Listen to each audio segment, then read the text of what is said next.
ഈ core committee political affairs കമ്മിറ്റിയുടെ മുകളിലായിരിക്കും എന്നാണ് തീരുമാനം ഉണ്ടായിട്ടുള്ളത്. പണ്ട് ഈ രാഷ്ട്രീയകാര്യ സമിതി ഉണ്ടാക്കിയത് തന്നെ ഇതുപോലൊരു കോർ കമ്മിറ്റി ആയിട്ടാണ്. വലിയ ജംബോ ഭരണസമിതി വന്നപ്പോൾ ധാരാളം ജനറൽ സെക്രട്ടറിമാരും എക്സിക്യൂട്ടീവ് അംഗങ്ങളും ഒക്കെ വന്നപ്പോൾ അവരെ എല്ലാവരെയും വിളിച്ച് ചർച്ച ചെയ്ത് തീരുമാനങ്ങൾ എടുക്കുക പ്രായോഗികമല്ലെന്ന് വന്നപ്പോഴാണ് ഈ പൊളിറ്റിക്കൽ അഫയേഴ്സ് കമ്മിറ്റി ഉണ്ടായത്. തുടക്കത്തിൽ 10 പേരോ മറ്റോ ആയിരുന്നു എന്നാണ് ഓർമ്മ. ഇപ്പോഴത് 35 പേരായിരിക്കുകയാണ്. ഓരോ പുനഃസംഘടന നടക്കുമ്പോഴും കൂടുതൽ ആളുകൾ വന്നുകൊണ്ടിരിക്കുകയാണ്.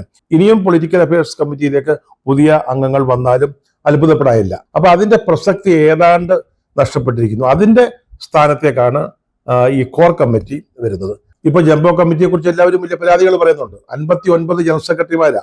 ഇനി സെക്രട്ടറിമാരെ ഒരാഴ്ചയ്ക്കകം പ്രഖ്യാപിക്കുമെന്ന് പറയുന്നുണ്ട്. ഈ കണക്കിനാണെങ്കിൽ ഒരു 100 പേരെങ്കിലും വരും. പക്ഷേ ഈ ജംബോ കമ്മിറ്റിയെ ഒരു അനുഗ്രഹമാക്കി മാറ്റാൻ KPCCക്ക് സാധിക്കും. ധൈര്യമായിട്ടൊരു തീരുമാനമെടുത്താൽ മതി. അങ്ങനെയാണെങ്കിൽ തെരഞ്ഞെടുപ്പിൽ വലിയ നേട്ടങ്ങൾ ഉണ്ടാക്കുകയും ചെയ്യും.